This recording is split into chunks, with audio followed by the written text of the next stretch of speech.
Me llamo Begoña Ibarrola, soy licenciada en Psicología, experta en educación emocional y escritora de cuentos y de libros para adultos. Hola Begoña, me llamo Hola. Teresa, soy psicóloga, madre de 2 niños y estoy encantadísima de poder estar aquí hoy charlando contigo. Yo también, gracias por invitarme. Bueno, Begoña, has escrito varias antologías de cuentos. ¿Cómo pueden los cuentos ayudarnos a educar? En realidad, los cuentos están mostrando experiencias de personajes distintos, ¿no? Esos personajes viven emociones, pasan situaciones difíciles, encuentran soluciones a sus problemas. Y yo, desde que empecé a trabajar como psicóloga, me di cuenta que los cuentos eran una herramienta poderosísima porque el lector o el escuchante, en el caso de que sea un niño que escucha cuentos porque todavía no sabe leer, se mete en la vida de los personajes, va viviendo sus emociones, sus experiencias, sus dificultades, pero con una distancia de seguridad. Por lo tanto, los cuentos no solamente permiten desarrollar la empatía, sino que ayudan a comprender todo el mundo de emociones, de sentimientos, ayudan a que el lector comprenda el mundo, porque su vida es limitada, tiene un recorrido concreto y tiene un nivel de experiencias a las que accede en el día a día. Pero los personajes de los cuentos que lee pues pueden trasladarle a la luna, al fondo del mar, a otro planeta misterioso. Y todo esto va ayudándole a comprender su entorno, a comprender también las relaciones humanas, a comprender que existen problemas, pero que hay que buscar las soluciones. Y los cuentos han sido utilizados tradicionalmente como herramientas terapéuticas. Grandes verdades se han dicho en relatos muy cortos, muy sencillos y con un lenguaje muy cercano. Por eso el poder de los cuentos es tremendo. No solamente ya como un elemento de educación emocional y de desarrollo de la empatía, sino porque le ayudan al lector a comprenderse a sí mismo a través de la vida de los personajes. Es como un espejo donde el lector se ve reflejado y encuentra incluso a veces, como yo lo vi en los procesos de terapia, solución a sus problemas. Por eso es tremendamente importante que todos los días los adultos busquen un rato para leer cuentos a sus hijos, que no sean lectores, incluso aunque sepan leer. Porque en ese momento el encuentro afectivo, el puente que se genera entre corazón y corazón es tremendamente importante. Se genera un vínculo muy profundo. Se puede hablar de las emociones, se puede hablar de lo que le pasa a uno, pero sobre todo el niño se siente comprendido, entendido, que le están atendiendo a él. El rato del cuento es un rato mágico, no es un tiempo desperdiciado, ni muchísimo menos. Y es un elemento fabuloso para crear un vínculo fuerte y sólido entre padres e hijos. De eso hay muchísimas experiencias que demuestran que el rato de lectura, el rato de compartir emociones, el rato de compartir experiencias, que puede ser antes de dormir o puede ser en cualquier momento de la tarde que se elija, genera una comunicación, un proceso de comunicación mucho más fluido entre los adultos y los niños. Y además el adulto, si quiere, ¿no? Y si él cree que es momento oportuno, le puede hacer preguntas después de la lectura del cuento. ¿Y a ti qué te parece lo que le ha pasado a este personaje? ¿A ti te ha pasado alguna vez algo parecido? ¿Y cómo lo resolviste? ¿Y qué sentiste? Fíjate el susto que pasó este personaje, pero luego, ¿cómo se atrevió a enfrentarse?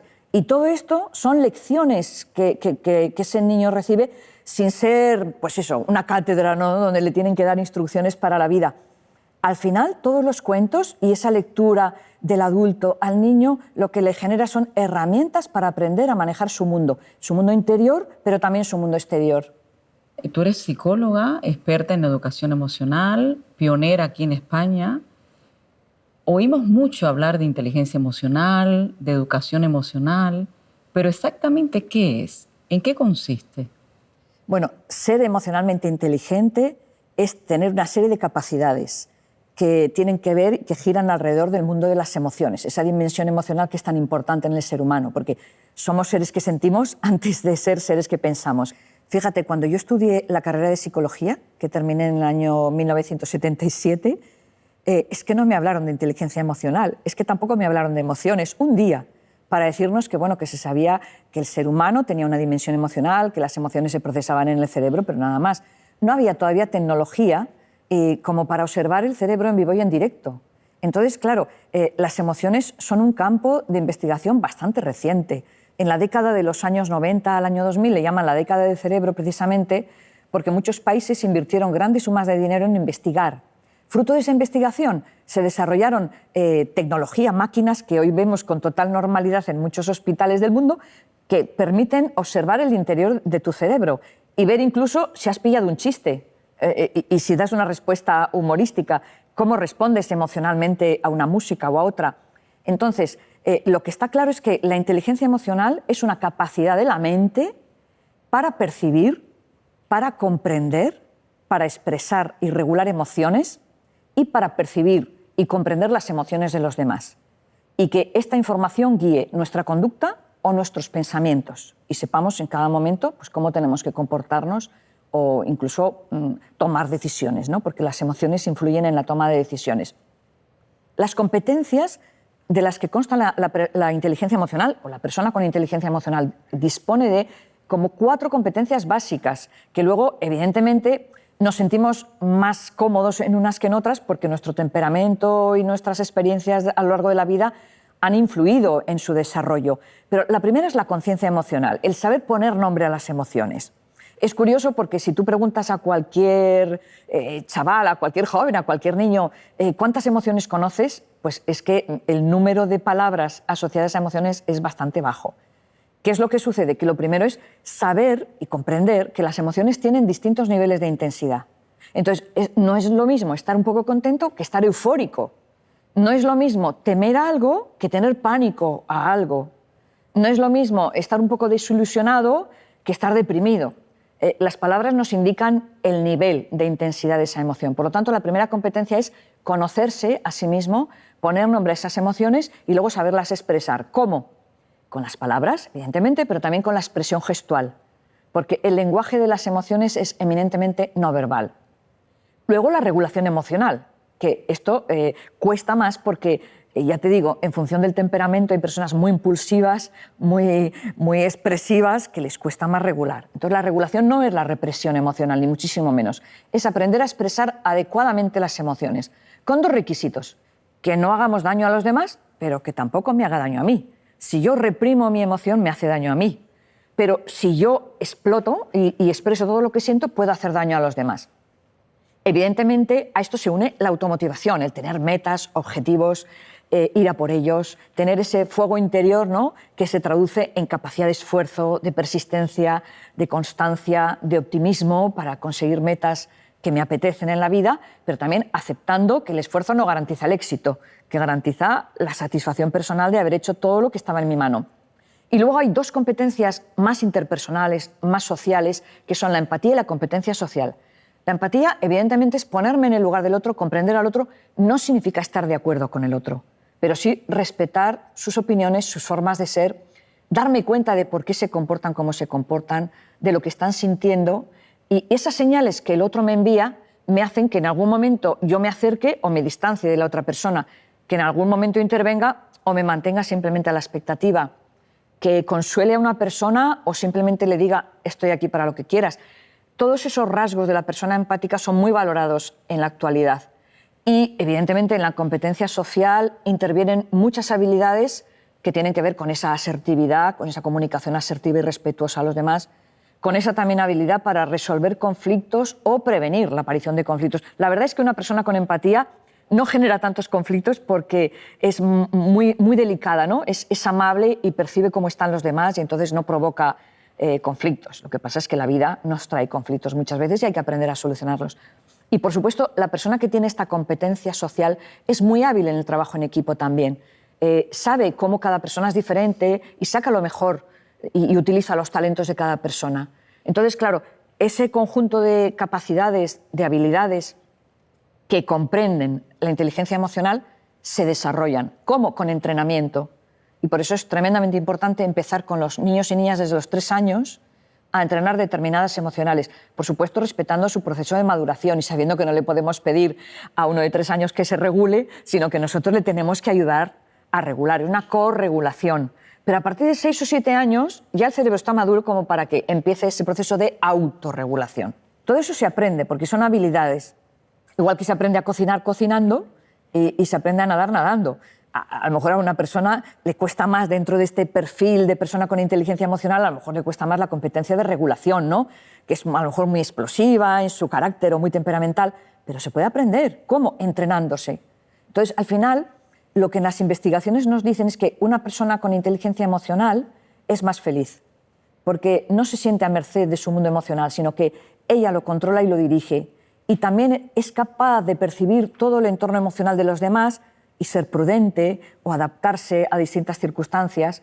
Y, por ejemplo, la empatía ahora es una de las cualidades, capacidades más valoradas en las empresas, sobre todo porque muchos trabajos del presente y del futuro se realizan en equipo con otras personas.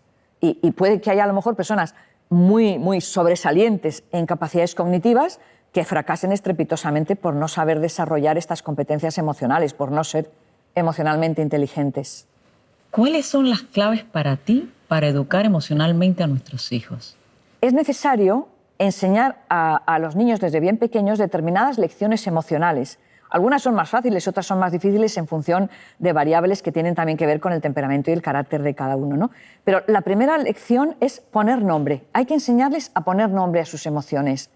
Que desde pequeños, si tienen, por ejemplo, 2 años y tienen un incipiente lenguaje, puedan decir estoy contento, estoy enfadado, o estoy triste, o tengo miedo. Cuando van siendo un poquito más mayores, pueden aprender a nombrar la vergüenza, la envidia, los celos. Incluso les podemos pedir un poquito más.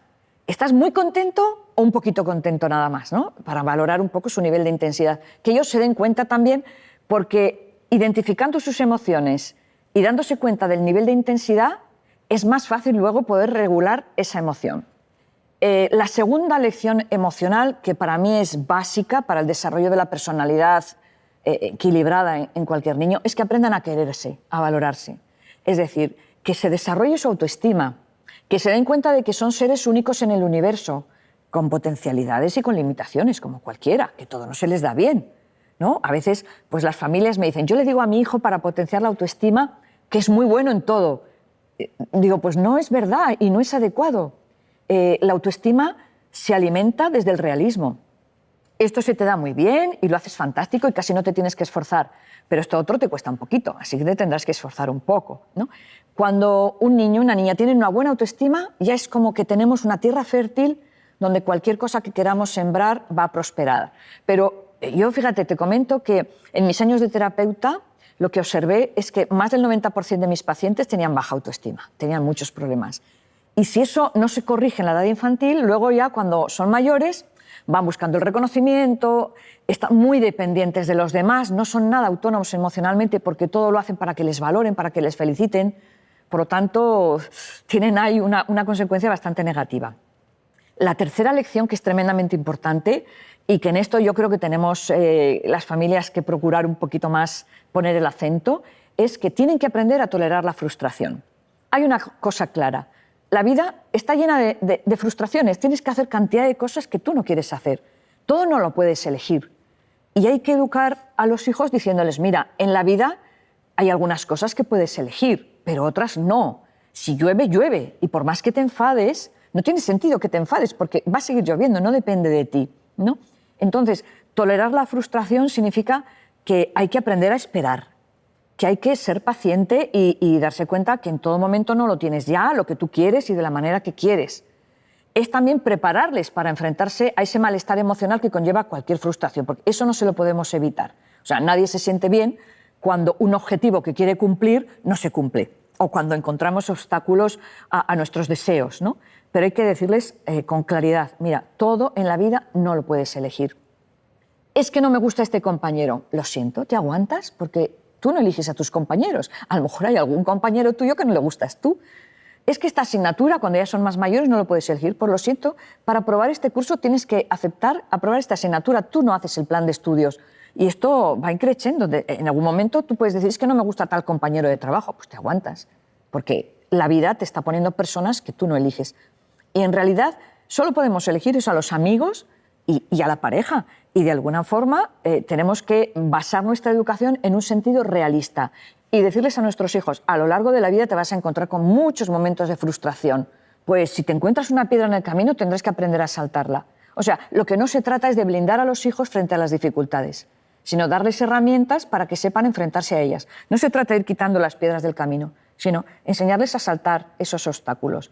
La cuarta lección emocional que todo niño y niña debe recibir desde bien pequeño es aprender a regular sus emociones, que no significa reprimirlas, significa aprender a expresarlas de forma adecuada, legitimando las emociones, y esto es muy importante. Un padre le puede decir a su hijo, entiendo que te hayas enfadado porque tenías mucha ilusión por ir al campamento y resulta que por el tema de la pandemia no se puede realizar el campamento. De acuerdo, o sea, pero estar enfadado por una cosa que tú no puedes cambiar no tiene sentido. Legítimo tu enfado, pero a ver, ¿qué vas a hacer con ese enfado? ¿Vas a seguir enfadado con pensamientos rumiantes todo el día protestando porque no vas a poder ir de campamento? Tienes dos opciones. Amargarte la vida tú solito porque no hay posibilidad de cambiar, o decir, venga, cambio mi estado emocional. Y esto hay que enseñarles a los niños, pero no lo empiezan a practicar hasta más o menos a partir de los 6-7 años, el ser capaces de cambiar una emoción por otra. Pero la regulación emocional, la buena gestión emocional es básica en la convivencia. La persona que no sabe controlar su mundo emocional está continuamente batallando entre esos pulsos internos, esas pulsiones internas, esas impulsividades que le hacen a lo mejor expresar todo lo que sienten, y sin reprimir, decir, pues ahora no es buen momento. O ya he estado un ratito enfadado y ahora ya dejo de estarlo. Que esto es muy divertido, ver a los niños de 4 años, cuando se están entrenando en autocontrol, que dicen, bueno, me he enfadado un rato, pero ya no. Como diciendo, hasta aquí. Entonces, hay estrategias que se pueden enseñar para desarrollar este autocontrol. Pero muy asociada a esta cuarta lección viene la quinta. La quinta es aprender a entrar en calma. Yo creo que una lección básica, más en la sociedad que tenemos tan estresada, tan estresante y que prima la inmediatez, la velocidad, la rapidez. Parece que si un ordenador va más rápido es mejor, si un coche corre más es mejor. No, los seres humanos tenemos necesidad de calma. Necesitamos ritmos y hemos perdido el ritmo. Acción, acción, acción. No, es que imagínate lo que supondría estar comiendo todo el día. Bueno, es que tenemos que comer y luego digerir. Claro, la digestión es un fenómeno inconsciente, entonces decimos, bueno, como que no tiene importancia.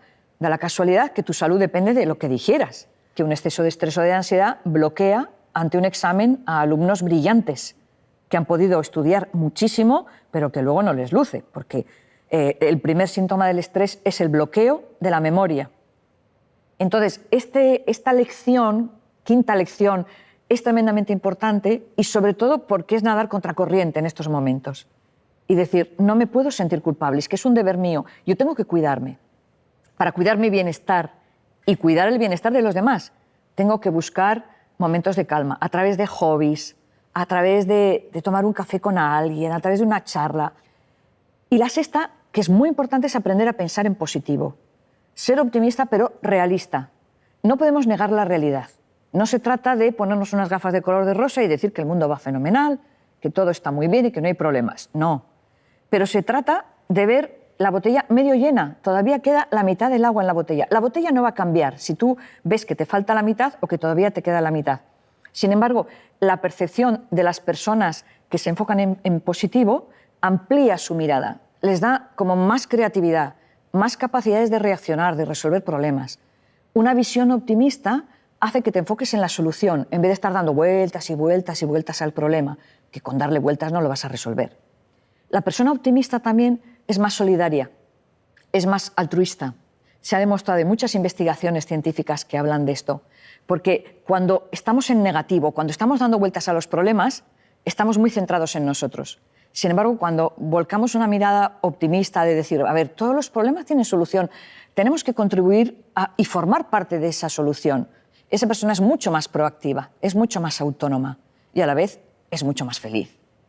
La séptima lección que cualquier niño debe aprender y que para eso también los adultos somos espejos, somos referentes, tienen que aprender a ser empáticos, deben aprender esta habilidad. ¿Por qué? Pues porque vivimos en un mundo rodeado de personas, somos seres sociales, nuestro cerebro es social, sobrevivimos gracias a los demás, somos felices porque amamos y nos aman, porque interactuamos con los demás.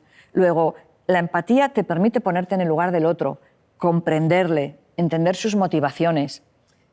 No significa estar de acuerdo con lo que hace o con lo que piensa o con sus creencias, pero te pones en su piel, ¿no? Hay un proverbio indio que dice, no juzgues a nadie hasta que no hayas andado 1000 millas en sus mocasines. Es decir, ponte en la piel del otro, ponte en los zapatos del otro. No le mires desde ti, sino desde su realidad, desde su formación, desde su experiencia, desde su cultura, desde su entorno. Y entonces vas a comprenderle mejor. Cuando comprendemos a los demás, nos hacemos más tolerantes. La empatía es la base de la educación en valores, pero además es el elemento fundamental en la prevención de la violencia. Por lo tanto, en tantos programas que hay hoy en día de prevención del bullying, de conductas violentas, la clave está en la empatía. Y la empatía, por supuesto, se puede desarrollar, pero lleva un orden. Y con los niños y niñas más pequeños, hasta 8 o 9 años, tenemos que ayudarles a ser empáticos con los cercanos.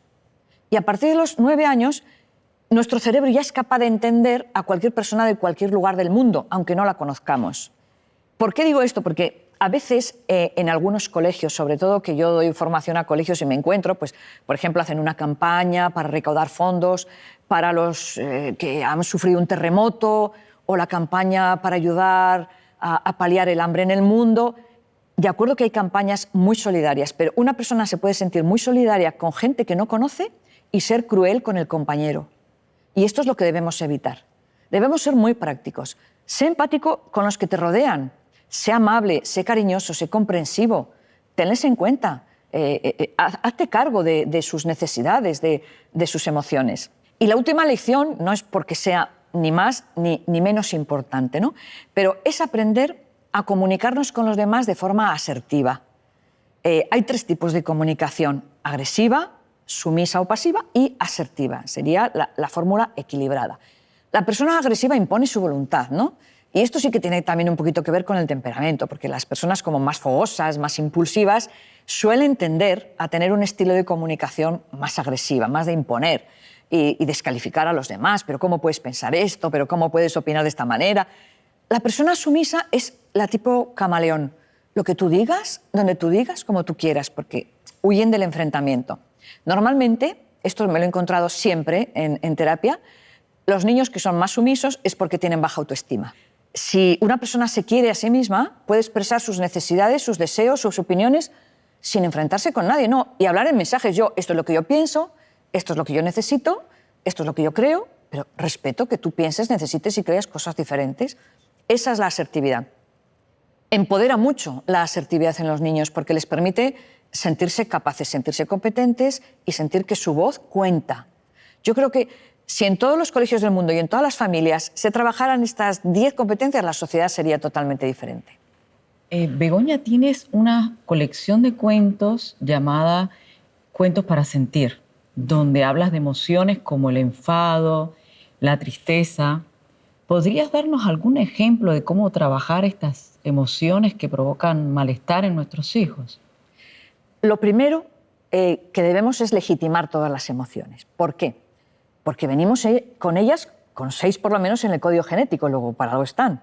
Alegría, tristeza, miedo, enfado, sorpresa y asco, las sentimos antes de nacer. Yo he visto ecografías maravillosas de bebés en el útero expresando esas emociones. Luego, si venimos con ellas en el equipaje genético es porque tienen funciones muy polivalentes, muy diferentes y nos preparan para dar respuestas adaptativas. Pero ¿qué sucede? Que algunas nos hacen sentir mal, otras nos hacen sentir bien. No es que unas sean buenas y otras malas, no. Todas son necesarias. Pero evidentemente a nadie le gusta tener miedo. Y a todo el mundo le gusta estar contento. Y a nadie le gusta estar triste. Y a todo el mundo le gusta, pues, tener ilusión. Bueno, vale, de acuerdo. Pero es que no las podemos evitar. Y las situaciones de la vida y el día a día cotidiano nos traen momentos de todo. Si a mí, por ejemplo, me estoy acordando de alguna anécdota de niños con los que trabajaba en terapia, ¿no? Si un padre o una madre me dice: es que mi hijo siempre está enfadado, le digo, o mientes o no le conoces. Si me dicen: es que mi hijo está siempre feliz, siempre contento, pues o no te has dado cuenta o no le conoces o no le has observado bien, porque es imposible. Las emociones son fluidas, como el agua, vienen y van. Algunas están provocadas por elementos externos y otras por mí misma, con mis pensamientos, con mis recuerdos. Entonces, ¿qué sucede? Con un cuento. Voy a ponerte un ejemplo muy sencillo. La vergüenza, por ejemplo, no es una emoción básica, por lo tanto, no nacemos con vergüenza.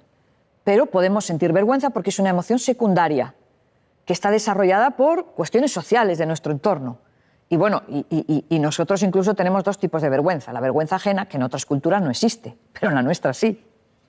Pues, por ejemplo, yo escribo la historia de Dracolino. Fue uno de los primeros cuentos que escribí, porque yo escribía cuentos en entornos terapéuticos para niños concretos. Este niño tenía muchísima vergüenza. Este niño quería cantar, pero no se atrevía. Y su ilusión era cantar en el coro del colegio y no se atrevía. Y cada vez que abría la boca era un desastre por los nervios que tenía y la tensión. Entonces escribe un cuento de Dracolino, un dragón que en vez de querer asustar a los habitantes del pueblo y en vez de echar fuego por la boca y ser agresivo, quiere cantar. Entonces los primeros son los padres los que le dicen que ni hablar, que eso de romper la tradición, ni hablar. Porque los padres de este niño le decían, ¿qué obsesión tienes con entrar en el coro? Entra en el equipo de fútbol, que ahí seguro que eres mejor. Pero es que él quería cantar, es que era su pasión. Entonces Dracolino empieza a ensayar. ¿Pero qué hace? Que como se pone muy nervioso, cuando pasa encima de los campos de los habitantes de ese pueblo, hace como gallos, no le sale bien, ¿no? Entonces todos los habitantes se ríen. Fíjate, un dragón que canta, que mal canta. Claro, cuando el niño está leyendo eso o algún adulto le está leyendo eso, se puede sentir reflejado y decir, mira, a mí a lo mejor no me da vergüenza cantar, me da vergüenza otra cosa, pero refleja. Entonces, ¿qué hace? Va a visitar a su amiga la luna, todo desesperado, una noche sube a una montaña y la luna le dice, haz lo que te gusta, pero entrénate. O sea, no te va a salir bien a la primera, porque te salgan gallos ahora, no pasa nada, tú sigue, persiste, sigue cantando, ya verás cómo cada vez lo haces mejor. Entonces él baja al pueblo y bueno, va ensayando, hasta que se convierte en el primer dragón en la historia de los dragones que canta y es famoso y vienen de distintas partes del mundo a escucharle y él se siente feliz por haber sido fiel a sus sueños. Entonces, claro, después de este cuento yo planteaba en Cuentos para Sentir una serie de preguntas, pero esas preguntas estaban en una hoja aparte. El cuento de por sí tiene su valor, pero el adulto puede hacer preguntas. ¿A ti hay algo que te da vergüenza? ¿Y qué haces cuando algo te da vergüenza? Y si hubieras sido Dracolino, ¿qué hubieras hecho? Si se ríen de ti y dejas ya de cantar, ya no ensayas, o hubieras hecho caso a la luna.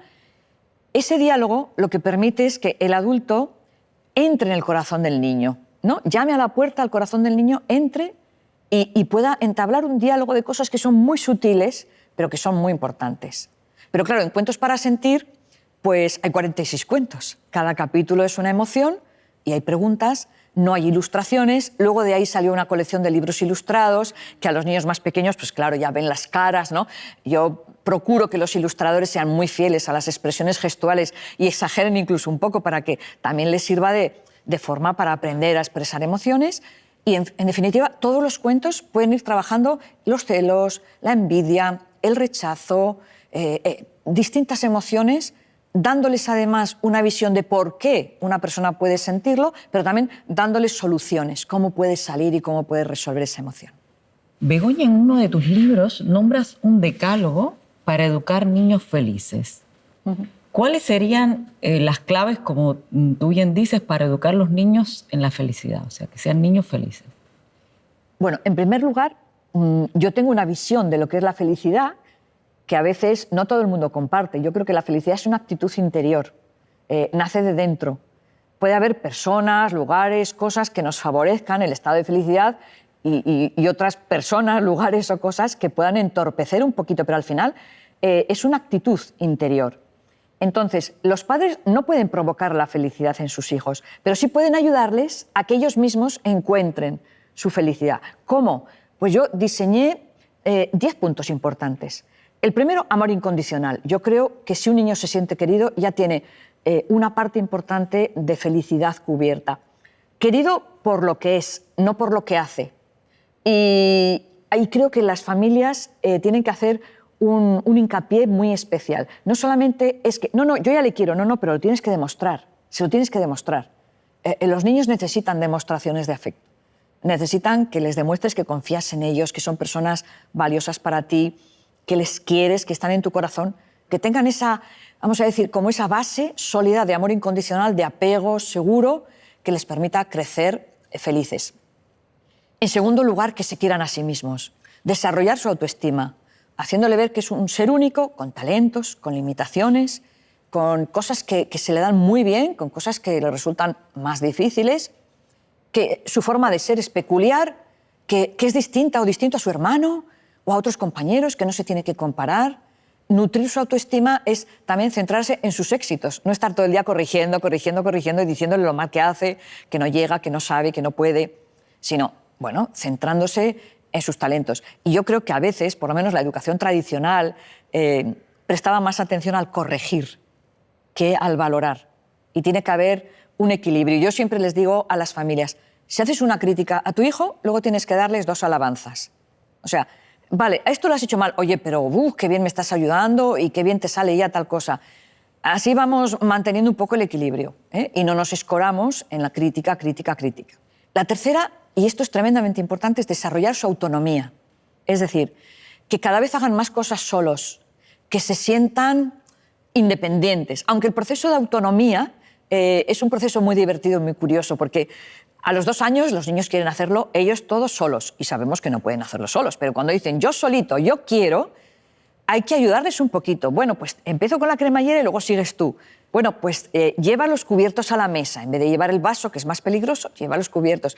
Poco a poco darles autonomía, potencia su autoestima, porque se dan cuenta de que pueden hacer ellos algo solos. Claro, cada vez quieren hacer más cosas solos y el culmen, el punto, la cúspide de la autonomía y de la independencia es la adolescencia, ¿no? Que dicen, yo me valgo solo para todo. Es mentira, y es mentira.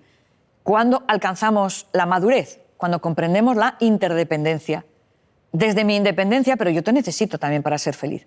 Y yo necesito quererte, que me quieras, necesito hacer cosas, necesito proyectar mis talentos al mundo, entonces necesito a los demás. Pero no es una necesidad de dependencia. Desde mi propia autonomía y desde la construcción de la autonomía en un niño, no solamente se siente más capaz, sino que le empoderamos. Y el empoderamiento es una vacuna contra la dependencia emocional y el maltrato. Por lo tanto, es tremendamente importante que desde pequeños impulsemos su autonomía y no les protejamos en exceso. La sobreprotección es el primer enemigo de la autonomía y luego les hace sentirse incapaces. Si lo hacen por mí, es que yo no me siento capaz. Hay un cuarto punto en el decálogo que va muy unido también a los anteriores, porque al final el decálogo lo que me sirvió es para vertebrar cuentos, donde los protagonistas hablan, sienten, viven experiencias relacionadas con esos puntos del decálogo, ¿no? La confianza en uno mismo, igual que la autoestima, es una plataforma de despegue para el futuro. Una persona que confía en sus talentos, en sus capacidades, pero también confía en que es una persona capaz de aprender, es decir, no todos lo sabemos, pero la capacidad de aprender marca una diferencia tremenda en el rendimiento de los alumnos. Y fíjate, te voy a contar una investigación realizada en la Universidad de Stanford. Investigaron qué caracterizaba a los alumnos con peor rendimiento y a los de buen rendimiento. Y demostraron que es la mentalidad que tienen sobre sus capacidades la que determina el éxito o el fracaso a nivel educativo, incluso en edades tempranas. El alumno que piensa con una mentalidad fija, piensa que su inteligencia no está dirigida, por ejemplo, a las matemáticas. Yo no puedo hacer matemáticas. A mí no se me dan bien las matemáticas, nunca voy a aprender matemáticas. O yo no puedo cantar, soy incapaz, esto no lo voy a hacer nunca. Esa es la mentalidad fija. Entonces, ¿qué hacen? No se esfuerzan, porque ¿para qué se van a esforzar? Es como si a ti o a mí nos invitaran, yo qué sé, a subir a un 8000, a una montaña de 8000. Pues yo seguramente no me muevo ni de mi casa, porque digo, eso es imposible para mí. Y claro, me pueden decir, qué vaga eres. No tengo motivación. ¿Por qué? Porque no confío en mi capacidad para conseguir ese reto. Es un reto excepcional para mí, imposible. ¿Qué sucede? Las personas que tenían mejores rendimientos académicos tenían una mentalidad de crecimiento. Pensaban que su inteligencia, sus talentos, sus habilidades se podían desarrollar. Entonces se esforzaban, claro. Venga, me voy a esforzar, no se me dan bien las matemáticas, le voy a dedicar más tiempo de estudio, voy a hacer todos los días problemas, me voy a enfrentar a esta dificultad porque confío en que soy capaz de superarlo. Por lo tanto, las personas con una mentalidad o con otra van por el mundo de una manera muy diferente.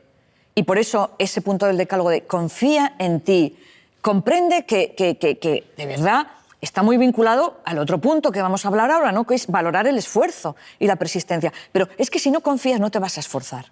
Por eso el siguiente punto del decálogo es valorar el esfuerzo, la constancia, la persistencia. Y en esto los adultos tenemos mucho que cambiar, yo creo, porque antes la palabra esfuerzo se asociaba al sufrimiento, la letra con sangre entra, ¿no? No, desde el punto de vista de la inteligencia emocional hay que asociarlo a la satisfacción. Tú esfuérzate todo lo que esté en tu mano para conseguir ese objetivo. Puede haber luego situaciones en tu entorno que lo impidan, ¿no?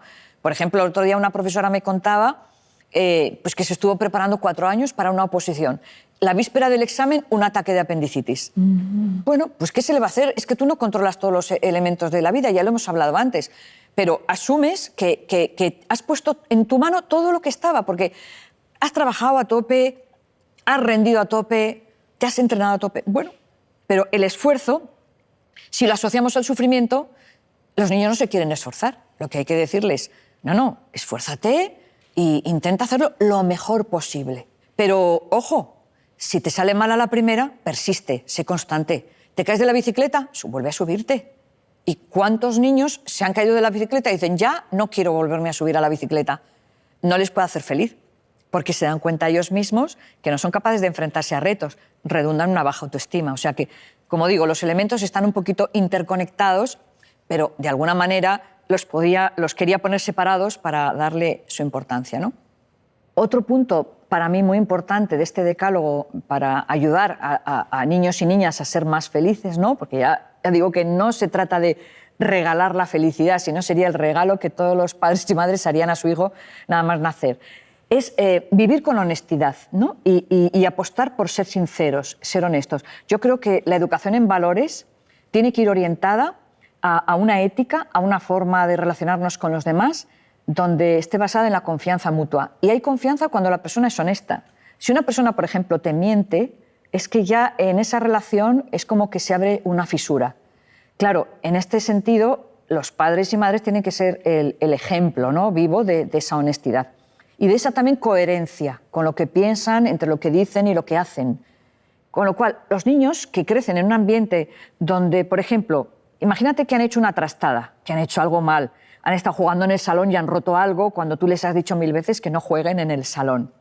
Claro, ¿qué hace tu hijo? ¿Te miente y dice que ha sido el perro que ha entrado corriendo al salón y ha tirado el jarrón? ¿Te miente? Pues tendrás que plantearte si dice la verdad, a lo mejor le pones un castigo enorme. Entonces, cuando al decir la verdad creen y prevén que se van a encontrar con un gran castigo, entonces mienten. Pero si tú dices, mira, por haberme dicho la verdad, el castigo va a ser menor o la consecuencia va a ser menor, porque yo lo que valoro es la confianza que tienes en mí para decirme, he sido yo y no me has mentido. Las relaciones de confianza en la familia son básicas para la felicidad. Cuando se generan ya círculos de desconfianza, empezamos mal. Empezamos mal y ahí ya empiezan a aparecer otro tipo de problemas que impiden o que dificultan bastante el ser felices. Pero otro punto del decálogo también muy importante es respetar su individualidad. Y, por ejemplo, uno de los cuentos del decálogo que tiene que ver con la individualidad es una familia de ranas que tiene trillizas. Mía, tuya y suya, se llaman las 3 ranas. Entonces, cada una, como decimos coloquialmente, es de su padre y de su madre. O sea, tienen el mismo padre y la misma madre, pero cada una es muy besucona, muy afectiva, la otra dice que ella es mayor y que no, la otra llora por todo y se queja. O sea, cada una tiene su propia personalidad. Los padres, las ranas, que en este caso son las que guían un poquito el cuento, van dando a cada hija lo que necesitan y no las comparan nunca. Pero entre ellas se comparan, porque claro, hay una tendencia en los niños a compararse con otros. Y los padres dicen, pero ¿por qué os comparáis? Si cada una sois diferentes. Os queremos a las 3, pero a cada una de una forma distinta os expresamos nuestro amor porque sabemos que no recibís... que Mía, por ejemplo, le gustan mucho los besos, pero a suya es muy suya y no quiere besos. Bueno, pues en este cuento se demuestra que es un error comparar a los hijos, que es un error permitir que se comparen, porque de alguna manera es como disimular esos perfiles de individualidad que todos tenemos y que todos valoramos. Entonces, hacerles sentir a los hijos que son únicos, especiales, que respetamos. Ese respeto a la individualidad, un niño lo percibe. La mirada de un adulto sobre un niño percibe perfectamente si le valoras, si le estás juzgando, si le estás comparando. Y evidentemente es muy importante no solamente que esa individualidad se construya desde dentro a la periferia para que luego sea un adulto seguro y confiado en sí mismo, sino que los adultos le podamos transmitir esa confianza en el desarrollo de esa individualidad, porque es como una plantita, ¿no?, que al principio necesita un tutor y luego cuando ya va cogiendo ese tallo más fuerza, lo va dejando.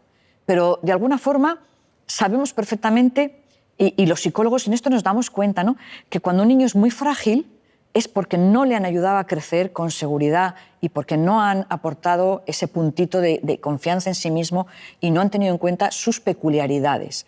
Y por lo tanto, el tutor ese, eso, durante un tiempo los padres pueden ir apoyando, pero luego ya no.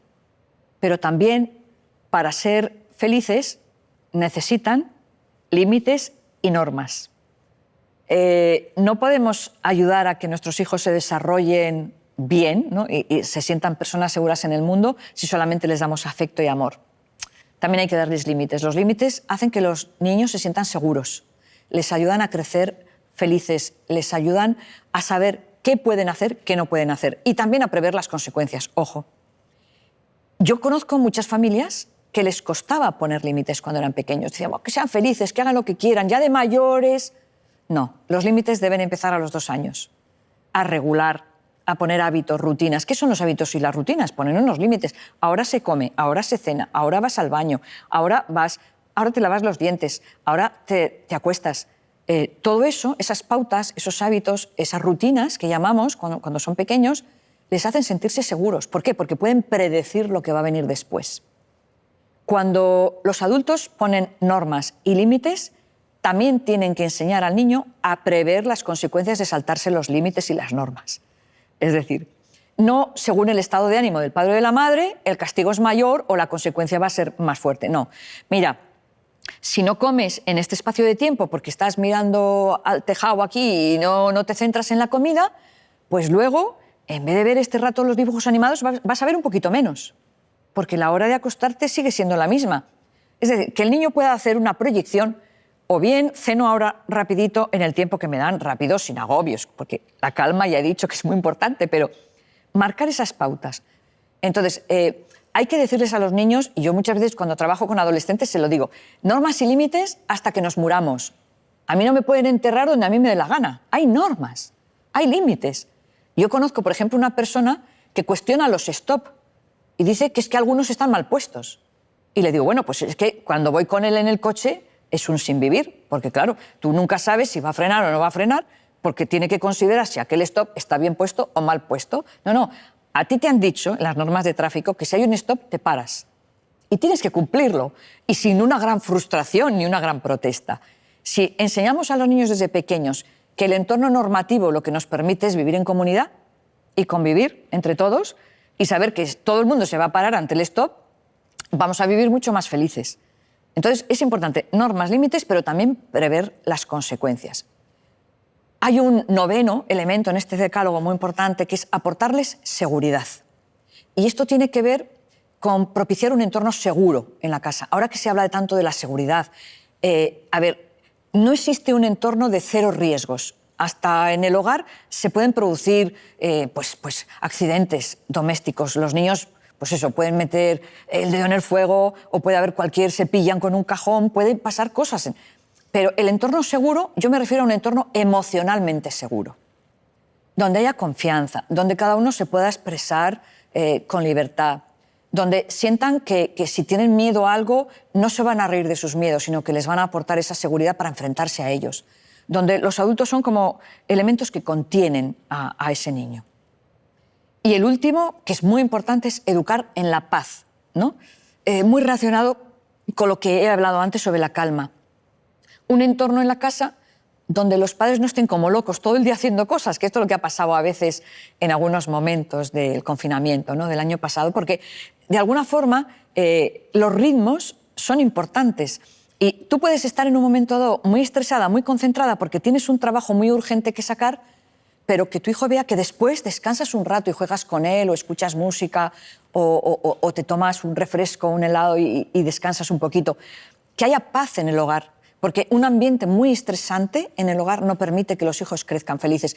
Entre otras cosas porque los niños necesitan percibir también una determinada tranquilidad en los padres y en las madres. Y a veces, cuando vienes del trabajo, como yo les decía a algunos padres en terapia, tienes que colgar tus preocupaciones en la entrada o tomar tu mal humor, los malos ratos en la entrada de la casa. Y entras en un entorno calmado, tranquilo, porque los hijos necesitan que tú estés así con ellos para esa felicidad. Luego, estos 10 puntos yo creo que son importantes y evidentemente muchísimas familias, seguro que la mayoría de ellos ya los contemplan. Begoña, estamos hablando de educación emocional, de cómo educar a nuestros hijos para que sean más inteligentes emocionalmente, pero ¿para qué? ¿Cómo influyen las emociones en el aprendizaje? Aprender es un proceso que a nuestro cerebro se le da estupendamente, es lo que más le gusta al cerebro. Pero la neurociencia y todas las investigaciones recientes apuntan a que aprender y que todo el proceso cognitivo que sea con el aprendizaje es un binomio, donde la cognición y la emoción van juntas. Es una moneda de dos caras, no van separadas. Antes no. Cuando no se conocía bien el funcionamiento del cerebro, cuando la neurociencia no estaba tan avanzada, se pensaba que aprender era un fenómeno solamente cognitivo, que era responsabilidad de nuestro cerebro nuevo, de nuestra corteza cerebral.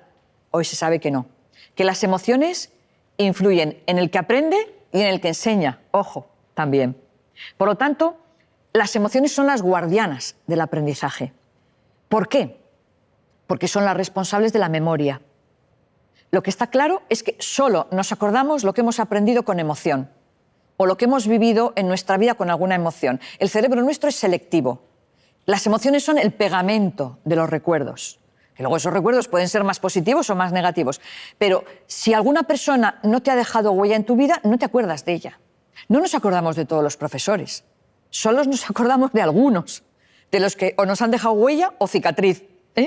Los que nos han propiciado emociones que favorecen el aprendizaje o los que nos han provocado otras emociones que limitan el aprendizaje. Hay unas emociones que nos ayudan a aprender. La primera es la curiosidad, porque hace que el cerebro se expanda, preste atención, y la curiosidad tiene que luego ir acompañada del interés, que es ya la atención mantenida, ¿no?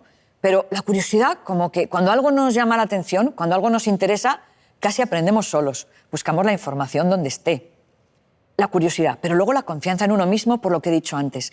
Si uno confía en que tiene capacidad para aprender, va a aprender más.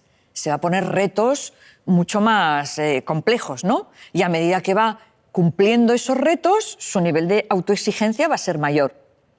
Pero también la confianza en los demás. Por eso el aprendizaje cooperativo es tan importante.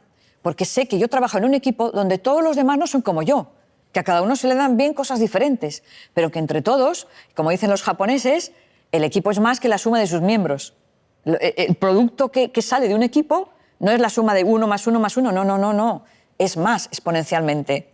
Por lo tanto, la confianza en los demás hace que yo sepa que si me equivoco, meto la pata, digo una respuesta incorrecta, no se van a reír de mí. Crear entornos seguros de confianza en el aula se sabe que potencia el aprendizaje.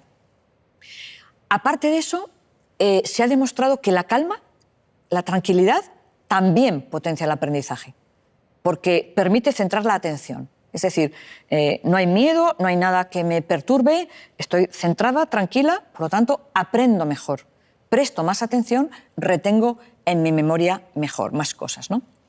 Evidentemente, todo eso ayuda, pero también hay emociones que dificultan el aprendizaje. La primera, el miedo.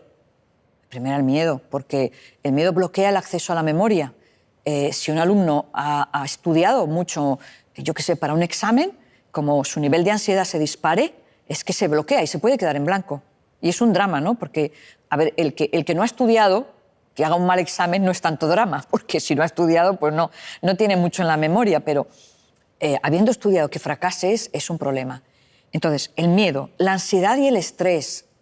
Tenemos aulas estresadas, profesores estresados, alumnos estresados, bajo rendimiento. Automáticamente bajo rendimiento. Los problemas de ansiedad y de estrés están disparando el fracaso escolar, porque entran en un bucle de no sé, no puedo, no valgo, ¿para qué me voy a esforzar? Entonces, esto es imposible para mí. Pero en cuanto la persona ya entra en calma, porque no olvidemos que las emociones son como vasos comunicantes. Si aumenta la calma, disminuye el estrés. Si aumenta la confianza, disminuye el miedo. Entonces, tenemos que generar emociones que favorezcan el aprendizaje. Otra de las emociones que limita muchísimo el aprendizaje es el aburrimiento. Si yo desconecto, si lo que están contando por aquí me entra y por aquí me sale, el cerebro no se queda con nada, porque no presto atención. Pero si aumento la curiosidad, disminuye el aburrimiento. Esto es así. Y otra emoción que yo no es que diga que perjudique el aprendizaje, sino que lo bloquea directamente, es la envidia, el aprendizaje competitivo, el estar pendiente de lo que hacen los demás. porque te estás comparando y eso te genera tal tensión que es imposible que te relajes y te centres en lo tuyo. Por lo tanto, lo importante es que el profesorado comprenda esta relación entre estados emocionales favorables al aprendizaje o estados emocionales desfavorables y sepa, y yo en los cursos que doy a profesores se lo enseño, sepan cómo cambiar un estado negativo por otro positivo. Entonces, generar entornos de aula emocionalmente saludables. ¿Para qué? Para que ellos se sientan mejor, para que den el resultado óptimo. Siempre que hablamos de educación emocional nos referimos a los niños. ¿Crees que es tarde para educar las emociones ya cuando somos adultos? Pues mira, antes se pensaba que sí. Es más, yo me acuerdo que cuando estaba yo estudiando psicología, un profesor de neurología nos dijo que a partir de determinada edad las neuronas morían y ya no teníamos capacidad para aprender. Y yo me acuerdo que le pregunté, ¿y cómo sé que mis neuronas están muriendo? Porque claro, cuando se te cae el pelo lo ves en el lavabo, ¿no? Claro. Que te peinas y se está cayendo el pelo. Las neuronas no son como el pelo, no se ven. Y entonces me dijo él, porque serás incapaz de aprender, porque se te olvidarán todas las cosas. Y yo le dije, más o menos así, ¿y sobre qué edad? Me dijo, hombre, pues a partir de los 55, 60, vamos, ya las neuronas van muriéndose y tal. Entonces yo que ahora tengo 66 años me río porque yo sigo aprendiendo continuamente todos los días. ¿Gracias a qué? A los descubrimientos de la neurociencia que nos dice que el cerebro es plástico y que podemos aprender siempre, en todo momento. Porque el cerebro se va regenerando. Las neuronas, algunas se morirán, pero otras nacen. Se van creando sinapsis y conexiones neuronales a lo largo de toda la vida. Esto que yo ya en aquel momento lo intuía, pero que, a ver, como me lo había dicho un catedrático, pensé que efectivamente cuando yo llegara a los 60 años estaría decrépita, sin memoria y sin capacidad para aprender, no es verdad. Por lo tanto, para cambiar y para educar nuestras emociones, tenemos que saber o tener dos requisitos. Uno es querer, voluntad de cambiar, porque yo digo que la puerta del cambio tiene una sola manilla, se abre desde dentro nada más. O sea, si tú quieres cambiar, tú puedes cambiar. ¿Pero qué solemos hacer? ¿Querer que cambien los demás? No, eso no. Yo puedo cambiar y empezar a ser más emocionalmente inteligente. Pero con querer no sirve. Hay que aprender cómo cambiar. O sea, ¿cómo logro cambiar hábitos en mi cerebro? Te voy a poner un ejemplo. Si yo soy una persona muy agresiva en mi estilo de comunicación, puedo decir a la gente, es que yo soy así. Como diciendo, pues tú te aguantas, yo es que tengo mi manera de expresarme así. Hay un surco en tu cerebro, metafóricamente hablando, hay unas conexiones que hacen que tu hábito de respuesta y de comunicación sea agresivo, ¿vale? Pero es que se pueden cambiar los hábitos. Ahora, tienes que ser persistente.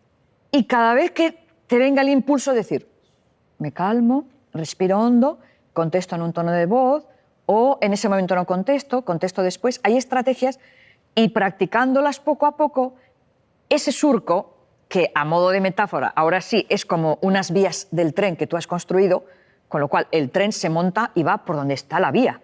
¿Qué tienes que hacer? Desmontar esas vías y crear otras. En cuanto creas otro hábito, el tren va a ir por esas vías. Así que querer y saber. Y evidentemente en el saber conlleva el entrenarte. Una vez que sabes cómo y quieres hacerlo, entrénate, entrénate. Dicen que como mínimo, para que un hábito se transforme en otro, necesitamos 28 días como mínimo. Para algunos hábitos 3 meses, pero para algunos con 28 días. Pero tienes que ser constante, constante, constante. Y recordarte a ti misma que ya no vas a responder como antes, de forma violenta y agresiva, bueno, pues porque haces daño a los demás o porque los demás a lo mejor se sienten mal contigo, ¿no? Por ese estilo de comunicación. He puesto ese ejemplo, pero en cualquier ejemplo de los contenidos que tengan que ver con la inteligencia emocional, los adultos podemos cambiar. Begoña, otro de los temas que has trabajado mucho es la convivencia. ¿Se puede aprender a convivir? ¿Qué habilidades sociales, ¿no? y personales crees que deberíamos fomentar en los niños para tener una buena convivencia? Bueno, es curioso porque en el año 1999, Jacques Delors, que estaba en la Comunidad Europea, escribió el libro La educación encierra un tesoro. Y ahí reunieron expertos de todo el mundo en educación, haciendo como una especie de proyección hacia dónde debería ir la educación del futuro, sobre qué pilares se tendría que asentar. 2 de esos pilares son aprender a ser uno mismo y aprender a convivir. Pero en este orden, y esto es lo importante, porque yo cuando doy formación siempre digo, desde dentro a la periferia. Primero aprendes tú a controlarte a ti y luego aprendes a resolver conflictos con los demás. Entonces, el aprendizaje de la convivencia no solamente es una necesidad, porque somos seres sociales y estamos continuamente conviviendo, incluso con personas que no elegimos, que tenemos que convivir, sino que nos hace a nosotros madurar. O sea, los demás son espejos nuestros muchas veces. Decía Jung que lo que te irrita en ti lo vas a ver en los demás, porque los demás de alguna forma nos están poniendo a prueba en la vida cotidiana, en el día a día. Entonces yo seleccioné, en este libro que escribí, Cuentos para aprender a convivir, seleccioné 2 cuentos que tocaban distintos aspectos que supone una mejora de la convivencia. Y también iba muy dirigido a que los adultos se dieran cuenta de que algunos elementos eran importantes, porque en nuestra sociedad como quedaban olvidados. Por ejemplo, uno de los elementos más importantes es ser amables. Es curioso, pero no se nos educa en ser amables. Y la amabilidad para mí es un valor muy importante. Esa delicadeza de trato, esa empatía, el tener en cuenta al otro, eso, hasta dejar un asiento a una persona. Es decir, son normas que decimos de comportamiento, de educación, de conducta, pero ser amable no es ser débil. No, es ser considerado con los demás. Eso mejora muchísimo la convivencia. Otro de los aspectos que yo toco en este libro es ser empático, porque evidentemente, como hemos hablado antes, si yo me doy cuenta de lo que sienten los demás, cómo están los demás y qué necesitan los demás, voy a dar respuesta de forma más eficaz a estas necesidades y voy a saber, incluso, fíjate, cómo hacer un buen regalo. Porque si los niños son empáticos, saben qué necesita su amigo, qué le va a hacer ilusión al amigo, qué le va a gustar al amigo. No hacen el regalo desde ellos, ¿no? Y yo tengo, por ejemplo, un ejemplo de un adulto que no es nada empático y que convive muy mal con los demás porque tiene un problema especial. Entonces, él cuando viaja compra algo que le gusta y dice, envuélvamelo para regalo. Y sabemos todos los amigos que tiene pues, una estantería de su casa llena de regalos que no sabe ni qué es. Cuando llega el cumpleaños de alguien, mete la mano en esa estantería, saca un paquete y se lo da. Y es divertidísimo ver pues, que le puede tocar un peine a un calvo, hablando así, o que le puede tocar a una persona una novela negra cuando lo que le gusta es la poesía, o le puede tocar cualquier cosa. Es decir, tener esa delicadeza de ponerte en el lugar del otro sirve para convivir y que los demás valoren también tu trato. Porque si los demás se encuentran con que ese regalo no va nada con ellos, dicen, no ha pensado en mí, es algo mecánico, que le toca regalar algo y sale del paso. Entonces la empatía es tremendamente importante. Pero también el respetar las normas del grupo. O sea, yo entiendo que cada edad tiene sus normas y que, por ejemplo, los niños a partir de 6-7 años son muy justicieros y no permiten las trampas, pero eso se tiene que mantener a lo largo de la vida. Es decir, si tú convives, hay unas normas de convivencia, si tú las respetas, vas a ser más respetado por los demás. Y evidentemente, como decía antes, tú no te puedes saltar un stop porque consideres que no está bien puesto. Tú tienes que aceptar que hay unas normas grupales y que hay un funcionamiento también, ¿no? Pero una de las cosas que más favorece la convivencia también es la capacidad de ayudar a los otros, la capacidad de prestar un servicio, la disponibilidad, ¿no? El acercarte a los demás, incluso prestar tu tiempo o dar tu tiempo o estar pendientes de sus necesidades. Es curioso porque en la convivencia, por ejemplo, en el aula, son más valorados los alumnos que son más amables, son más delicados, tienen más empatía y están más pendientes de los demás. Entonces, esto es curioso porque al final ejercen de líderes que no son impuestos, son líderes naturales y esto lo que hace es demostrar que la convivencia no es una cosa de uno, es una cosa grupal. Pero cuando uno destaca en esas capacidades para convivir, resolver conflictos, ser asertivo, los demás se lo valoran. Otro elemento importante en la convivencia es la resolución de conflictos, lo hemos hablado antes también. Conflictos van a surgir, es que es inevitable. Es inevitable porque, de alguna forma, pues no todo el mundo tiene ni tus mismas formas de ser, ni tus mismas respuestas, ni tu capacidad para prevenir problemas, y a veces los conflictos los creas tú sin darte cuenta, otras veces los crean los demás y otras veces salen así espontáneamente, ¿no? Pero hay que tener esa capacidad.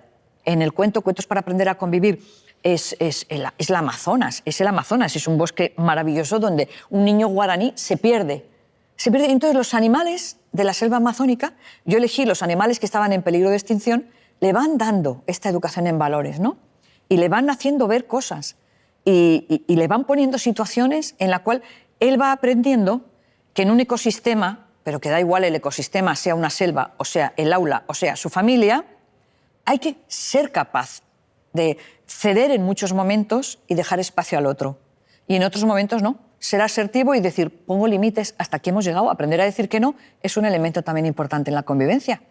No, este favor no te lo hago porque no te dejo mi coche, porque no me fío de ti. O sea, esa capacidad también de poner límites a los demás mejora muchísimo las relaciones sociales. Sí que es importante tener en cuenta que si no aprendemos a convivir, después de aprender a ser nosotros mismos, vamos a ser dependientes en la convivencia. No va a ser una convivencia, vamos a decir, fructífera. Vamos a estar con los demás dependiendo de los demás. Y se trata de convivir desde mi autonomía, desde la construcción de mi ser. Has desarrollado tu labor también en la formación para el profesorado. ¿Cuáles serían las urgencias en cuanto a formación del profesorado se refiere? Es curioso porque yo llevo dando formación a profesores 43 años, pero en estos últimos 22 años casi de forma exclusiva en educación emocional. Pero con una característica. Yo me acuerdo que en el año 2004 me llamaron de la Diputación de Guipúzcoa y me dijeron, bueno, había problemas de violencia, y dijeron, queremos que Guipúzcoa sea una sociedad pacífica, de buena convivencia, queremos impulsar un entorno emocionalmente inteligente. Vamos a empezar por la educación, luego seguimos con otros entornos. Y entonces ahí diseñamos, con Rafael Vizquerra, gran amigo mío, catedrático de la Universidad de Barcelona, diseñamos un programa de formación para profesores, estoy hablando del año 2004, que comprendía 4 módulos. Ahora te explicaré por qué doy estos datos. El primer módulo eran nociones generales, qué son las emociones, cómo funciona el cerebro, y todo el mundo podía participar a la vez. Y duraba 15 horas ese módulo. Por supuesto, estaba subvencionado por la Diputación de Guipúzcoa y se apuntaba cualquier profesor que quería de cualquier nivel, hasta universitarios, cualquier nivel.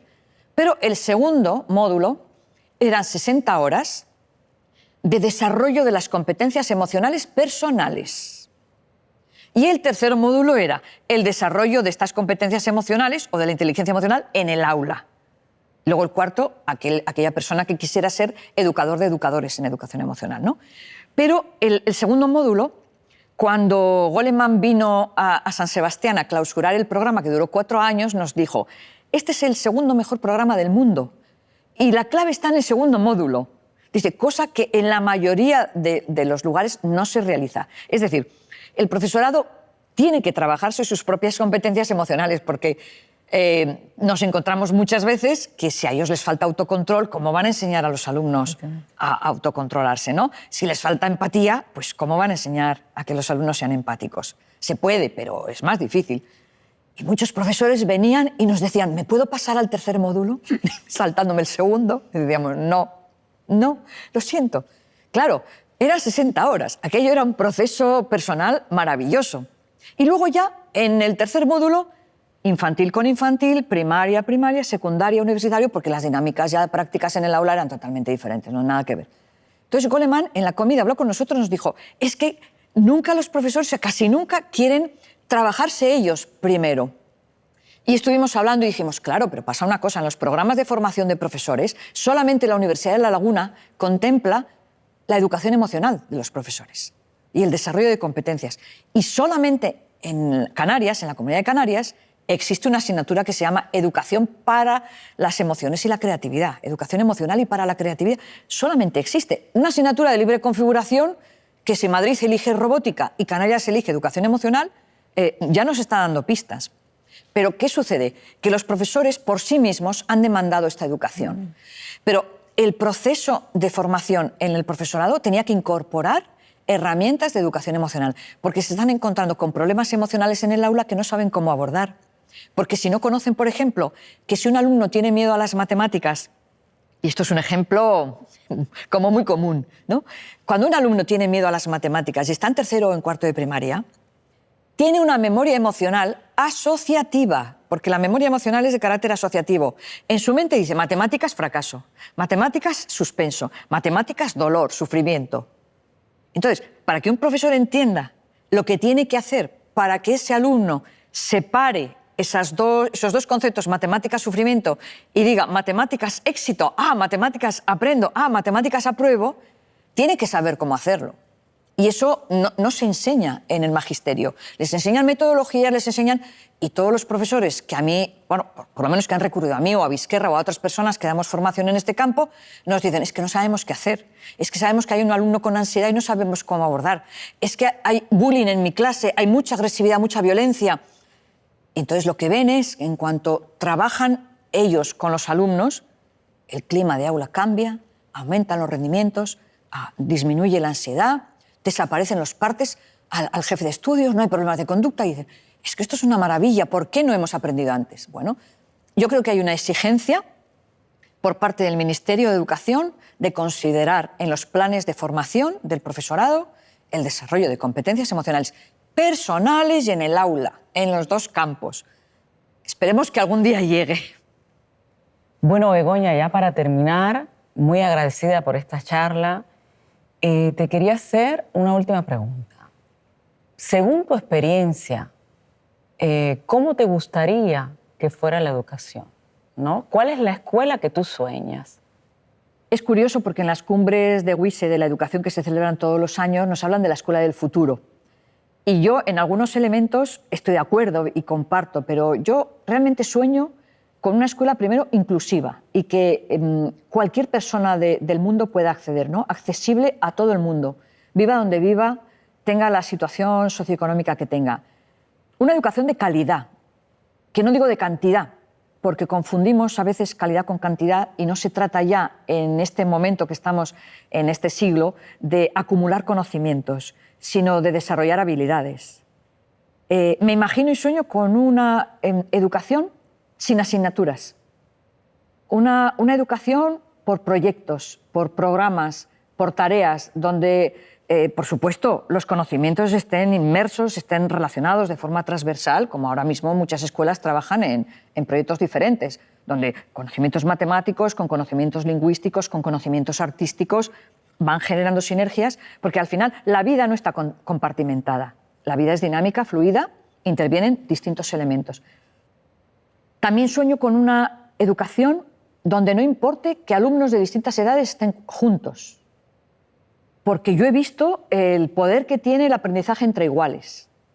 Y cuando en algunos colegios, que yo los conozco, trabajan los de 8 años con los de 6, y los de 8 les enseñan a los de 6, y los de 6 aprenden de los de 8, es maravilloso. ¿Por qué? Porque el profesor del futuro va a ser un acompañante, un coach, un entrenador.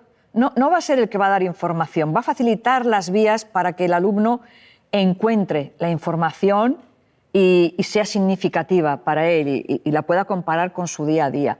Por lo tanto, también sueño con una educación muy respetuosa con el entorno, donde, por ejemplo, pues, se tengan en cuenta los conocimientos que la naturaleza nos aporta, donde haya menos muros y más interacción con el medio, que puede ser un medio natural o un medio social. El barrio puede aportar muchas informaciones a la escuela, donde los muros no sean muros, sino que sean membranas permeables como las de nuestras células, donde la gente del barrio pueda entrar, donde los niños puedan salir, donde haya esta interconexión entre adultos que están formando parte de una comunidad y aprendizaje, donde no hay esos límites tan rígidos. También sueño con escuelas que estén abiertas las 24 horas, porque me parece que entramos en una etapa y en un mundo muy fluido, donde la educación ya no se da en el aula. La educación es la vida, el aprendizaje es la vida. Tiene que haber adultos que acompañen ese proceso de aprendizaje y le den unos contenidos pertinentes al alumno, por supuesto. Pero yo entiendo que en esta educación, y siempre lo he soñado, como me habéis dejado soñar, pues sueño, a nadie se le podría dar un título de has terminado la educación obligatoria sin hacer unos meses de colaboración con una ONG en otro país del mundo, sin un encuentro con otra cultura, con otra realidad, con otro entorno, donde puedas ver que tú estás aportando a los demás, pero también recibas de los demás mucha sabiduría y mucho conocimiento en otro entorno, ¿no? O sea, yo no concibo que a alguien le den el título, ahora ya estás preparado para salir al mundo, sin que conozca realmente otros mundos, otras realidades. Y hay alumnos que solo conocen su escuela, su colegio, su familia, sus amigos, su barrio, no han tenido una perspectiva más amplia. Estamos abiertos al mundo. Van a tener que trabajar con personas de distintos países, con distintas visiones de la realidad. los equipos van a ser a distancia muchas veces, van a tener que viajar, no van a tener un trabajo para toda su vida, van a tener una media de 20 trabajos, es lo que nos dicen. Por lo tanto, todo lo que favorezca a la educación, esa flexibilidad, esa apertura al mundo y, por supuesto, una educación inclusiva, como he dicho antes, pero también respetuosa, igualitaria y muy al alcance de cualquier persona, donde la falta de recursos tecnológicos no sea un impedimento para acceder al saber y donde, desde luego, y esto lo digo porque me da un poquito de miedo hacia dónde vamos, la tecnología no sea la reina del aula, sino que sean las relaciones emocionales, afectivas, la convivencia y que el aprender a ser sea desde el corazón, no desde una tablet. Bueno, Begoña, muchísimas gracias por esta charla. Ha sido un placer estar aquí hoy contigo. Gracias a ti, Teresa. Han sido preguntas muy interesantes y me has permitido ahondar en aspectos que yo creo que pueden ser importantes. Muchas gracias a ti también.